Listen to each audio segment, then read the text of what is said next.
जय भोलेनाथ, जय Mata Rani. Hello everyone, नमस्कार। मैं वर्षा दीवान अपने YouTube channel experiences of divine power में आपका स्वागत करती हूँ। और कैसे हो आप सब? आई होप आप सब बहुत अच्छे होंगे। मैं भी ईश्वर की कृपा से बहुत अच्छी हूँ। दोस्तों, आज मैं फिर से आपके लिए एक सच्ची घटना लेकर आई हूँ। बांके बिहारी जी के दो भक्त संध्या जी और धीरेन्द्र जी ने हमें अम्बाला से अपने अनुभव भेजा है कि भगवत गीता पढ़ने से और वृंदावन जाने से उनके जीवन में कितने चेंजेस आए। पहले संध्या जी के मन में बांके बिहारी जी के लिए वो भाव नहीं थे। अचानक से वो कैसे बांके बिहारी जी की भक्त बन गई। उन्हीं दोनों पति पत्नी के जीवन में बांके बिहारी जी से जुड़ी सच्ची घटना और अनुभव जो उन्होंने हमें भेजे हैं, मैं आपको सुनाने जा रही हूँ। उम्मीद करती हूँ आपको पसंद आएगा। आप सभी को जय श्री कृष्णा, राधे राधे। मेरा नाम धीरेन्द्र है। मैं हरियाणा के एक छोटे से शहर अम्बाला का रहने वाला हूँ। ठाकुर जी से जुड़ने से पहले मैं भी आम लड़कों के तरह ही था, लेकिन मुझे इतिहास में शुरू से ही बहुत रुचि थी।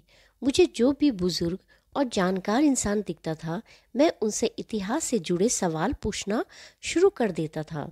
मेरे एक पंडित मित्र थे, मैं उनसे बहुत सवाल पूछता था।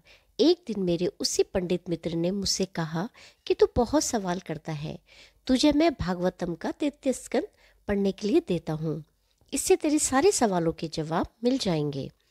और जब मैंने उनकी दी हुई भागवतम पढ़ी तो मुझे सच में मेरे सारे सवालों के जवाब मिल गए और मेरे मन के सारे सवाल खत्म हो गए। भागवतम पढ़ने के बाद धीरे धीरे मुझ में बहुत बदलाव आने लगे। मुझे भगवान के भजन सुनना अच्छा लगने लगा, कीर्तन देखना, कीर्तन सुनना बहुत अच्छा लगने लगा। मन वहीं जाकर रुक जाता था। मेरा मीट अंडा खाना सब छूट गया। धीरे धीरे मुझे ठाकुर जी की लीलाओं के बारे में जानना अच्छा लगने लगा। मेरे ऑफिस के कुछ लोग इस्कॉन से जुड़े थे।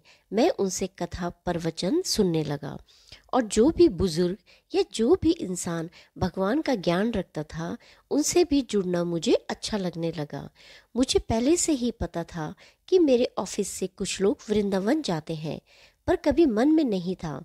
पर जिज्ञासा होती थी कि वृंदावन जाना चाहिए, ठाकुर जी के दर्शन करने चाहिए। ऐसा काफ़ी समय तक मेरे मन में चल रहा था, पर कभी भी वृंदावन जाना हुआ ही नहीं। पर शादी के बाद जब मेरे जीवन में संध्या मेरी पत्नी बनकर आई तो हम भक्ति की तरफ और जुड़ते चले गए। अब मैं आपको ठाकुर जी से जुड़े कुछ अनुभव आपके साथ शेयर करना चाहता हूँ। एक बार मैं स्कूटर में अपनी वाइफ संध्या को लेने श्रीनगर यानी कि उसके मायके जा रहा था। लड्डू गोपाल जी को मैंने आगे बैठा रखा था। जाते समय देव प्रयाग को क्रॉस करते हुए भोलेनाथ जी का बहुत बड़ा विग्रह पड़ता है। मेरे मन में भाव आया कि मैं ठाकुर जी को भोलेनाथ जी के दर्शन करा दूं, उन्हें लेकर जाऊं।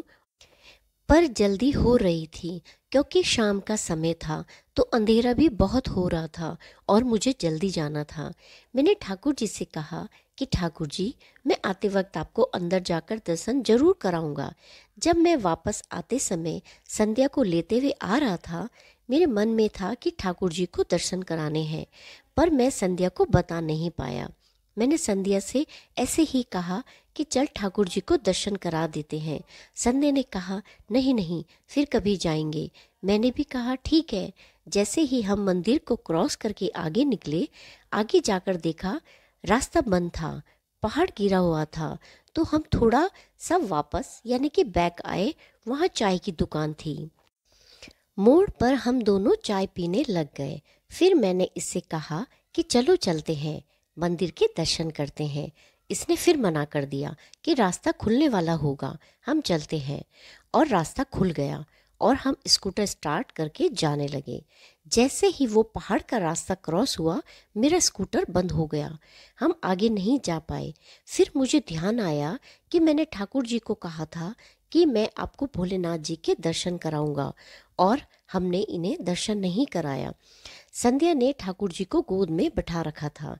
मैंने ठाकुर जी से क्षमा मांगी और उनको कहा ठाकुर जी, मुझे क्षमा करना। मैंने रुक कर ठाकुर जी को ऊपर करके दिखाया और उनसे कहा सामने भोलेनाथ जी का विग्रह है, आप दर्शन कर लो और मुझे क्षमा कर दो। हमने ऐसे ही सामने से ठाकुर जी को भोलेनाथ जी के दर्शन कराए, पर मंदिर नहीं जा पाए उस समय। पर ठाकुर जी ने ऐसी कृपा करी, हमने ये नहीं सोचा कि हमारा स्कूटर कैसे स्टार्ट होगा या उसको रिपेयर करना पड़ेगा, किसी को दिखाना पड़ेगा। बस एक चाबी लगाकर सेल्फ मारा, स्कूटर एकदम स्टार्ट हो गया और कोई दिक्कत नहीं आई। हम सीधा अंबाला अपने घर पहुंच गए। ये हमारी लाइफ का पहला लाइव एक्सपीरियंस था जो ठाकुर जी ने हमारे साथ करा। मैं ये सोच के हैरान हो गया था कि ना वहाँ तो कोई मैकेनिक की दुकान थी और ना ही कोई रिपेयरिंग का कोई साधन, कुछ भी नहीं था। अगर वहाँ स्कूटर खराब होता तो वहाँ ठीक कराने का कोई चांस ही नहीं था। ठाकुर जी की ये लीला थी। ये वही लोग इस चीज़ को समझ सकते हैं जो ठाकुर जी पे बिलीव करते हों। अब ठाकुर जी से जुड़ा हुआ दूसरा अनुभव मैं आपको सुनाने जा रहा हूँ। एक बार संध्या की छोटी भाभी, जिनको मैं अपनी बहन जैसा मानता हूँ, उनकी तबीयत बहुत ख़राब हो गई। वो हॉस्पिटल में एडमिट हो गई थी। उनको डेंगू हो गया था। दिवाली का टाइम था, दिवाली की छुट्टियां पड़ी हुई थी। वहाँ कोई डॉक्टर अवेलेबल नहीं था। उनकी प्लेटलेट्स बहुत ज़्यादा कम हो गई थी। नर्स ने मम्मी जी यानी संध्या की मम्मी से कहा कि इनकी प्लेटलेट्स बहुत कम हो गई है और यहाँ सुविधा नहीं है इनको प्लेटलेट्स चढ़ाने की, इसलिए आप इनको जल्द से जल्द देहरादून लेकर जाओ। घर में सब परेशान और बहुत दुखी हो गए। मम्मी जी तो रोने लग गई। मम्मी जी ने मुझे कहा कि धीरेन्द्र, घर जाओ और संध्या से कहना कि कपड़े तैयार कर ले, हमें देहरादून निकलना है। 3-4 दिन की छुट्टी पड़ी थी, इसलिए कोई डॉक्टर नहीं था और ना ही वहाँ प्लेटलेट्स चढ़ाने का कोई साधन था। मैं घर आया और मैंने मन ही मन ठाकुर जी से कहा, ठाकुर जी, मैं तो आपके भरोसे आया था और हम तो हमेशा आपके भरोसे ही चलते हैं। ठाकुर जी, प्लीज़ आप सब ठीक कर दो ना। मैं ये सब घर की सीढ़ी में बैठकर सोच रहा था और जूते पहन रहा था। संध्या को बोला कि कपड़े पैक कर ले और मैं वापस हॉस्पिटल जाने की तैयारी करने लगा। इतने में मम्मी जी का हॉस्पिटल से फ़ोन आया और मम्मी जी ने कहा, तुम परेशान मत हो, हॉस्पिटल की नर्स कह रही है कि हमने गलत रिपोर्ट देख ली है। भाभी की रिपोर्ट में अभी प्लेटलेट्स बढ़ गए हैं। ये सुनकर मेरी आंखों से एकदम आंसू आ गए। मैं अभी ठाकुर जी से बोल ही रहा था और ठाकुर जी कितनी कृपा करते हैं हमारे ऊपर। और मेरे मन में बड़ा भाव भी था कि मैं ठाकुर जी को भाभी के पास लेकर जाऊंगा। मैं समय देख रहा था कि भाभी थोड़ा ठीक हो जाए, मैं ठाकुर जी को लेकर उनके पास जाऊंगा और उनको दर्शन कराऊंगा। बस हम शाम को ठाकुर जी को तैयार करके ठाकुर जी को भाभी की गोद में रखकर ठाकुर जी के दर्शन कराए, फोटो खींची। भाभी बहुत जल्दी ठीक हो गई। 2 दिन बाद ही उन्हें हॉस्पिटल से डिस्चार्ज मिल गया और हम उन्हें घर ले आए। ये हमारी लाइफ का बहुत बड़ा अनुभव था। धीरे धीरे मेरे मन में वृंदावन जाने की इच्छा और बढ़ने लगी। फाइनली बांके बिहारी जी और श्री राधा रानी जी ने हमारी सुन ली। बांके बिहारी जी और श्री राधा रानी जी की कृपा से एक दिन हमारी ज़िंदगी में ऐसा भी आया कि हमें वृंदावन जाने का सुनहरा अवसर मिला। और जब हम वृंदावन गए तो हमारी पूरी लाइफ बदल गई। हम हमारे नहीं रहे, ठाकुर जी के हो गए और ठाकुर जी हमारे हो गए। बस अब यही इच्छा है कि ब्रज की रज में हमें वास मिल जाए, श्री राधा रानी के चरणों में वास मिल जाए। हम नित्य ठाकुर जी के दर्शन करें, उनके कीर्तन में जाएं। बस इसके सिवा हमें कुछ और नहीं चाहिए। ठाकुर जी ने ना जाने कितनी बार हम पर अपनी कृपा की है और हमेशा करते ही रहते हैं। ठाकुर जी की ऐसे ही कुछ और लीलाएं और अनुभव आपको आगे संध्या बताएंगी। जय श्री राधे। जय श्री कृष्णा, राधे राधे। मेरा नाम संध्या है। आज मैं आप लोगों को बांके बिहारी जी से जुड़े जो अनुभव बताने जा रही हूँ, मुझे सोचकर ही बहुत ज़्यादा आश्चर्य और मेरा मन आनंदित हो जाता है कि बांके बिहारी जी हम पर कितनी कृपा करते हैं। दरअसल शादी से पहले मेरा ठाकुर जी के प्रति वो भाव नहीं थे जो इनके भाव थे, पर इनसे शादी होने के बाद इनको खुश करने के लिए भक्ति का माहौल बनाने की कोशिश करती थी। अगर इनको कोई भजन पसंद होता था तो मैं उसे डाउनलोड करके इनको सुनाती थी। इनको खुश करने के लिए धीरे धीरे मेरा रुझान भी थोड़ा थोड़ा ठाकुर जी की तरफ जाने लगा। पर कई बार जब ये मुझे कथा सुनाते थे तो मैं बोर होने लगती थी। एक बार जन्माष्टमी का दिन था। इनको खुश करने के लिए मैंने ठाकुर जी के लिए एक छोटा सा झूला बनाया। उस समय पैसों की ज़्यादा तंगी थी क्योंकि हमने बैंक से लोन लेकर घर बनाया था। ऊपर से आए दिन छोटे मोटे खर्चे होते ही रहते थे। इसलिए हमने आटे के लड्डू गोपाल जी बनाए। हमारे घर में बहुत चींटियां आती रहती हैं, पर आटे के लड्डू गोपाल जी को विराजमान करने से लेकर उनको हटाने तक उन पे कोई चींटी नहीं लगी और ना ही वो आटा सड़ा और ना ही उसमें कोई बदबू आई। फिर एक दिन ऐसा भी आया कि हमारे पास लड्डू गोपाल जी आ गए। ये उनकी डेली सेवा करते थे, पर मैं उनकी सेवा नहीं करती थी क्योंकि मेरे अंदर उस समय तक लड्डू गोपाल जी के लिए वो भाव नहीं थे कि लड्डू गोपाल जी को भोग लगा है या नहीं लगा है, उनके लिए पंखा खुला है या नहीं खुला है, मुझे कोई मतलब नहीं रहता था। सुबह शाम ये ही लड्डू गोपाल जी को भोग लगाते थे। मैं दिन में भी उनको कुछ भी भोग नहीं लगाती थी, खुद खाती थी और उनकी तरफ ध्यान भी नहीं देती थी। एक बार हम दोनों कहीं बाहर जा रहे थे। इन्होंने मुझसे कहा कि ठाकुर जी के लिए पंखा खोल दे, इनको गर्मी लग जाएगी। मैंने कहा नहीं नहीं, बिजली का बिल ज़्यादा आ जाएगा, कहाँ से देंगे हम बिल। वैसे ही हमारे पास पैसे होते नहीं हैं, बिल इतना ज़्यादा आ जाएगा, हम इतनी ज़्यादा देर के लिए जा रहे हैं, पंखा खाली चलता रहेगा। इन्होंने कहा कोई बात नहीं, तू पंखा चला दे, करने वाले तो वो बैठे हैं, सब इंतजाम कर लेंगे, बस तू उन पर छोड़ दे, तू पंखा चला। मैंने पंखा चला तो दिया, पर मैं गुस्सा हो गई थी कि पंखा चल रहा है, ऐसे ही खाली चलता रहेगा। हमारे घर में ज़्यादा चीज़ें नहीं हैं, इसलिए हमारे बिजली का बिल 600 से लेकर 1000 के बीच तक ही आता है। लेकिन मेरे आश्चर्य का ठिकाना नहीं रहा जब इस बार हमारा बिजली का बिल 200 कुछ रुपए आया। मैंने उस बिल को इतनी बार उलट पुलट कर देखा कि कहीं कोई गलती तो नहीं हो गई, शायद ये 1 महीने का बिजली का बिल हो। पर जब मैंने डेट चेक करी तो बिल तो 2 महीने का था। मुझे लगा बिल को बनने में कुछ गलती हो गई है, बिल शायद दोबारे आएगा। मुझे लगा ये सब शायद हमारे साथ ही हुआ है, ये सबके साथ हुआ है। मैंने अपने आसपास के लोगों के बिजली के बिल के बारे में पूछा तो कोई 1000 रुपये बिजली का बिल बता रहा है, कोई 2000 रुपये बता रहा था।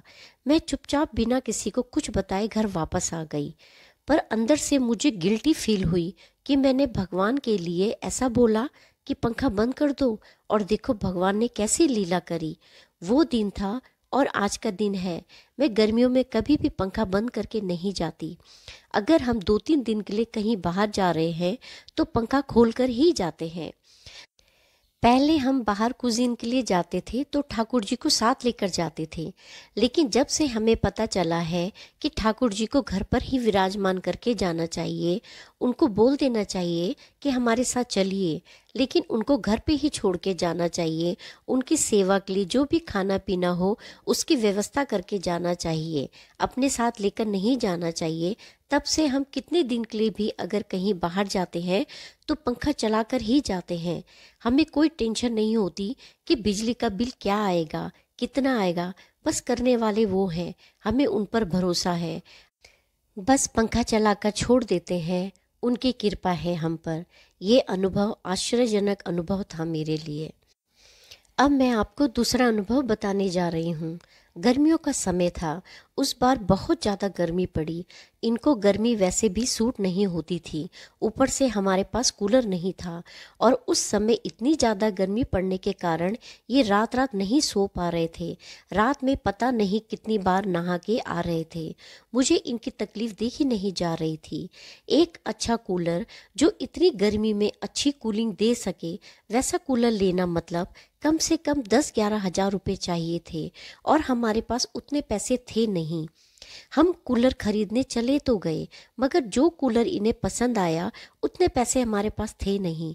हमने दुकानदार से कहा, भैया कुछ पैसे हम आपको दे देते हैं, अगर आपको हम पर भरोसा है तो आप हमारा आधार कार्ड रख लीजिए, हम आपको पैसे या तो 2 किस्तों में दे देंगे या कुछ दिन बाद दे देंगे।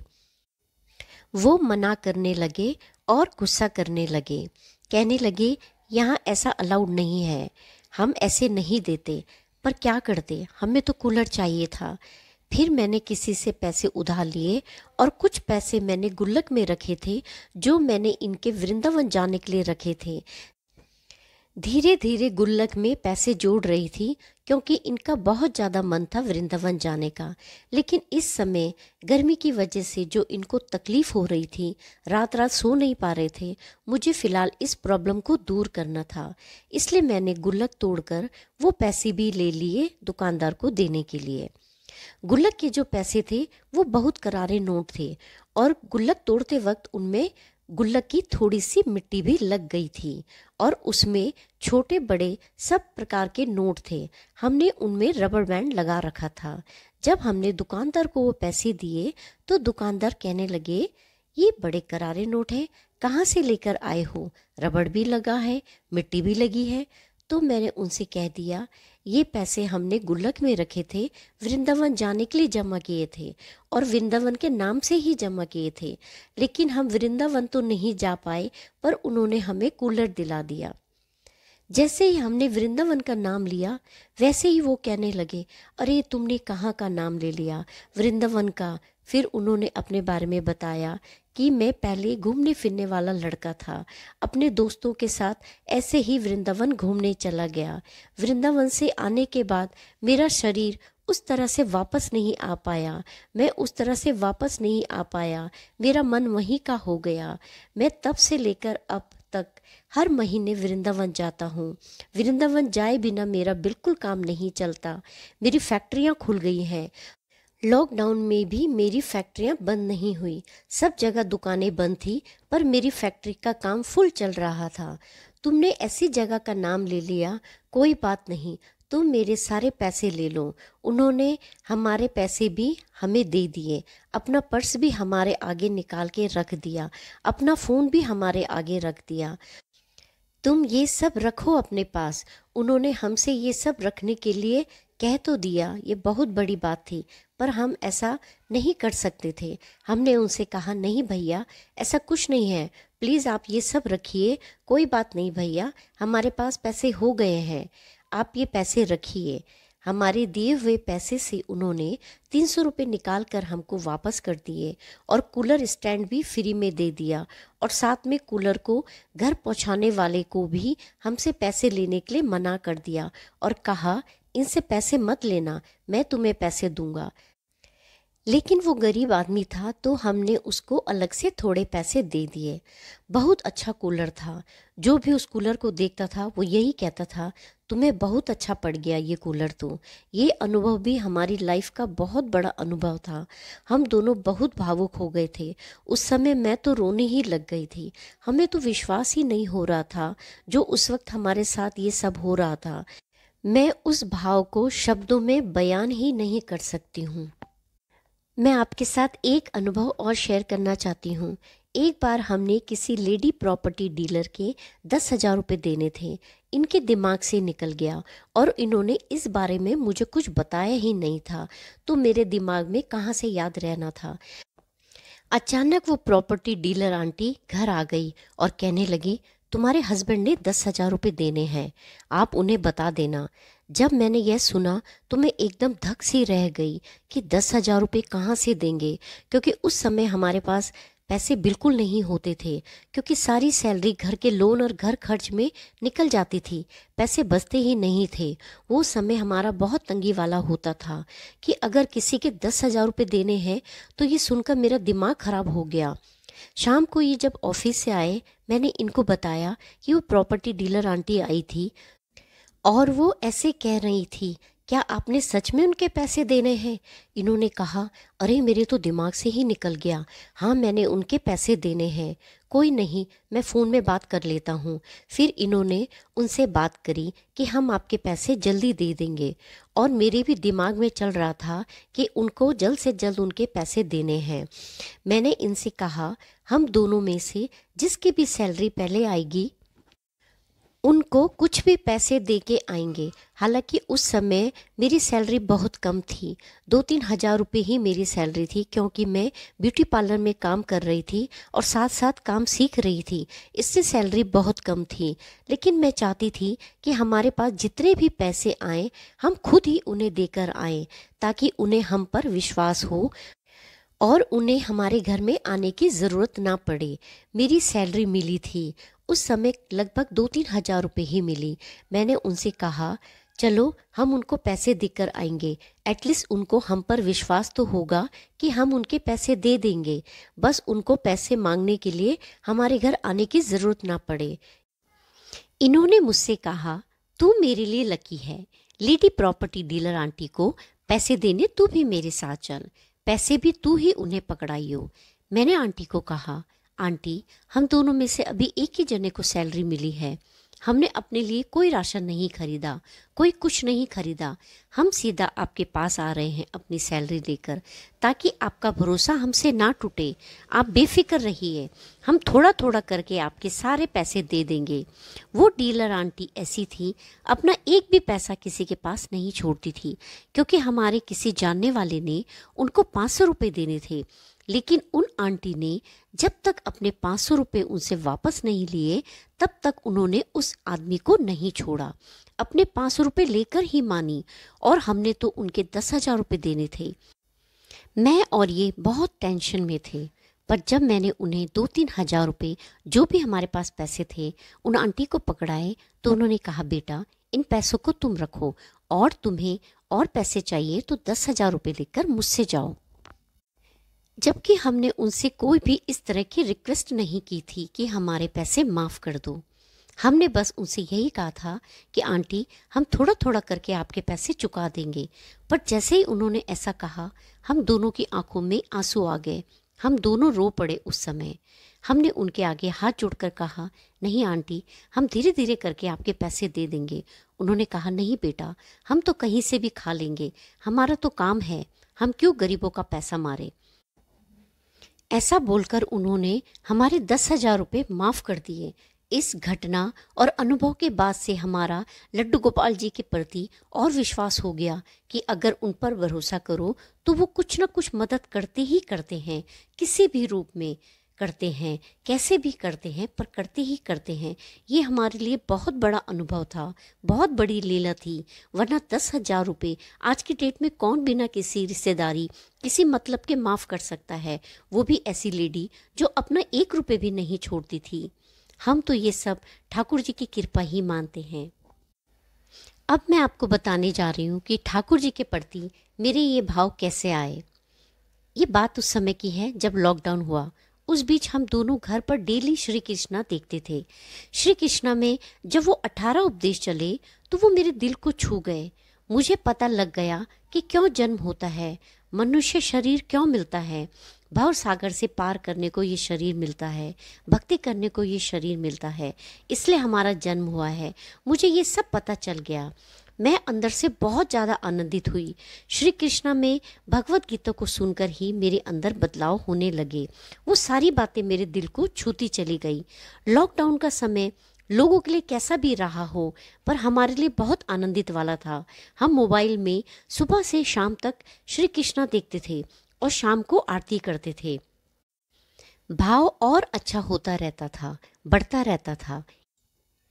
इनका काफ़ी समय से बहुत मन था वृंदावन जाने का। अक्सर ये कहते थे कि मेरे फ्रेंड्स या फिर ऑफिस के लोग जब वृंदावन जाने का प्रोग्राम बनाएंगे तो मैं भी इनके साथ जाऊंगा। और मैं कहती थी नहीं नहीं, मैं आपको ऐसे नहीं जाने दूंगी, मैं भी आपके साथ चलूंगी। क्योंकि बांके बिहारी जी के प्रति इनके भावों को देखकर मुझे कहीं ना कहीं हमेशा एक डर सताता था कि अगर ये वृंदावन गए तो वहीं के होके ना रह जाएं। क्योंकि मैंने सुना था जो भी बांके बिहारी जी के दर्शन करता है वो वहीं का होके रह जाता है, इसलिए मैं इन्हें किसी और के साथ भेजने से डरती थी। एक दिन बांके बिहारी जी की कृपा से हमें वृंदावन जाने का सौभाग्य मिला। मुझे लगा इनके अंदर तो भक्ति है, मेरे अंदर तो भक्ति ही नहीं है, कहीं ऐसा ना हो ये वहीं ना रह जाएं। क्योंकि इनके अंदर बांके बिहारी जी के प्रति इतनी ज़्यादा भक्ति और इतना प्रेम है, ये तो वहीं के होके रह जाएंगे। इसलिए मैं भी इनके साथ वृंदावन गई, कहीं इनको ऐसी कोई दिक्कत ना हो जाए, मैं इनको साथ लेकर आऊँगी। वृंदावन जाने के बाद भी मुझे बांके बिहारी जी के दर्शन नहीं हुए, क्योंकि एक तो उस समय मेरे मन में उनके प्रति वो भाव नहीं था, ऊपर से भीड़ भी बहुत ज़्यादा थी। डर था कहीं उस भीड़ में मैं खो ना जाऊं, दर्शन का तो भाव ही नहीं थे मेरे मन में। फिर हम वहां से घर आ गए। वृंदावन से आते हुए ये तुलसी की माला लेते हुए आए। जब मेरे अंदर ठाकुर जी के लिए कोई भाव नहीं था, तब मैं चिकन बहुत ज़्यादा पसंद करती थी। आज की डेट में मुझे घिन आती है, मुझे बोलने में भी अजीब सा लग रहा है कि कभी मैं इन चीज़ों को पसंद करती थी, इन्हें खाती थी। इन्होंने मुझे ज़बरदस्ती करके तुलसी माला धारण करवाई। मैं ज़बरदस्ती तुलसी की माला पहनती थी और गुस्सा भी करती थी, और कई बार गुस्से में उसे उतार भी देती थी और रख देती थी, पर ये मेरे हाथ जोड़कर कहते थे प्लीज़ इसे पहन ले, क्योंकि हादसा किसी के साथ भी हो सकता है। अगर हमारे गले में तुलसी की माला होगी तो हम भगवान के धाम जाते हैं। हमें यमदूत लेने नहीं आते, हमें भगवान लेने आते हैं।